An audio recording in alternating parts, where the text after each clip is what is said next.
Hi, my name is Brian, and I'll be a rising freshman next year at Southern Methodist University.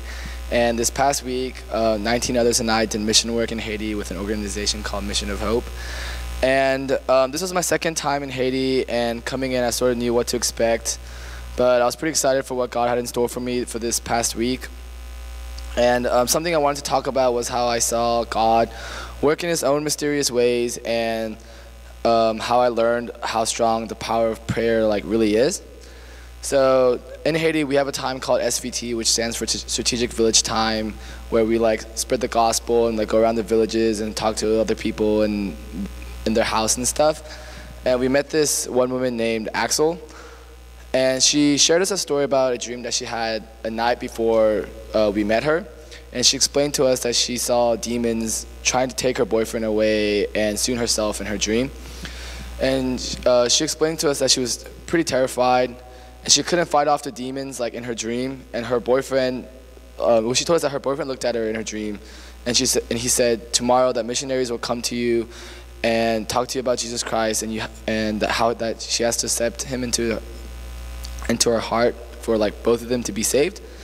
So while we were talking to her, our intern Emily shared her story about how she persisted in her faith during her struggles earlier in her life, and about how God doesn't care about our past and our baggage, but only where our heart lies for him. And at that moment, as she was explaining this, her story to ARCHE, she accepted Jesus Christ into her heart. And I think that was pretty powerful. When I went to Haiti last time, we met Christians and non-believers alike, but I didn't get to see first-hand experience of someone accepting Jesus at the moment when we were spreading the gospel and stuff. So that was pretty cool. And so about the prayer part, Christianity, I think Christianity and our relationship with the Lord is built under prayer. And here in the States, it's easier for us to lose our faith in the power of our prayers and how strong it is. But in Haiti, I think that you kind of have no other choice but to really believe and have full faith that God will provide for you. And I feel that's how our prayers were meant to be, spoken and prayed. And yesterday on our bus drive from campus to the airport, our bus broke down in the middle of the road.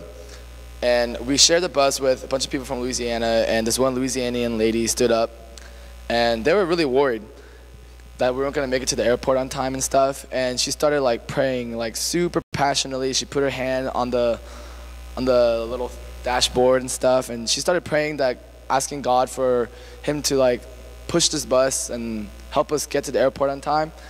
And the bus driver turned it off, and I guess he kind of gave over. He called another bus for them to pick us up, and he started the bus, and it started moving again.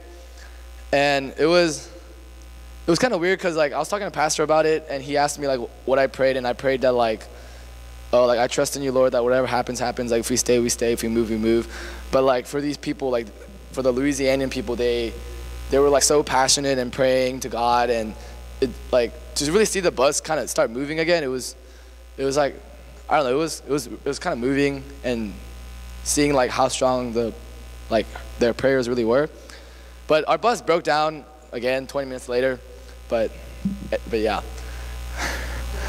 But anyways, okay. So on Friday, our team had dishes duty, and earlier, right after we did the dishes, me and Daniel right there, we were done doing our dishes. So I went up to him and I asked him if he believed in demons and being possessed and all those kinds of things. Because for me, it was hard to believe that people can actually be possessed by Satan or be possessed by the demon and stuff.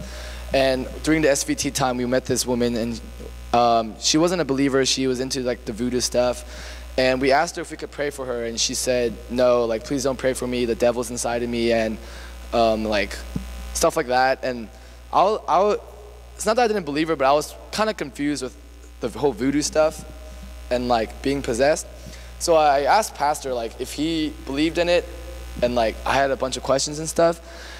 And he explained that he had a time back in Canada when he was on a mission. He told me that he met a little boy that was possessed basically, and he told me that he had to like perform exorcism and stuff, and he told me that he felt like a spiritual war in the room, like Jesus and like Satan and like all those kinds of things. And he told us that like he asked everyone in the room to like pray for themselves, pray for this little boy.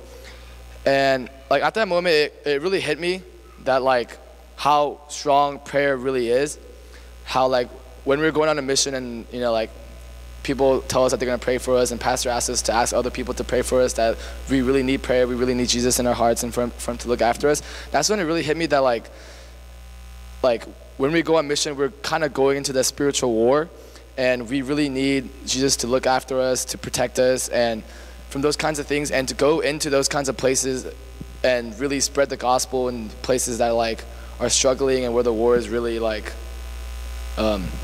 happening, I guess. But yeah. So anyways, so this past week, I realized how life was truly meant to be for God's people.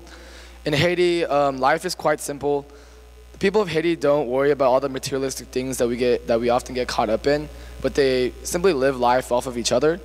The culture of Haiti is pretty much centered around building relationships, accepting people, and getting really close to all their neighbors.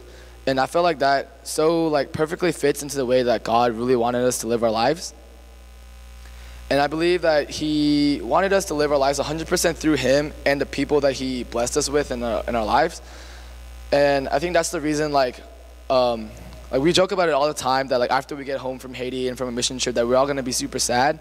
But like if you really think about it, like I felt like I was super sad last night when I got home and I was trying to like write all this up, that after an entire week of experiencing like God's love and grace with absolutely no distractions from our materialistic world, and then you come back suddenly back into the reality, back into everything that you had before and all the materialistic things, that like our heart kind of like it's not like fulfilled, because like we're no longer in like God's presence, like literally like from daylight until we sleep. So I feel like that's kind of why our hearts like are sad after we come back. But yeah, while I was there, I felt like I received a call from God to really come back next year to Haiti, to go back to Haiti next year as an intern, and spend 3 months like really allowing God to use me in any way in the mission field.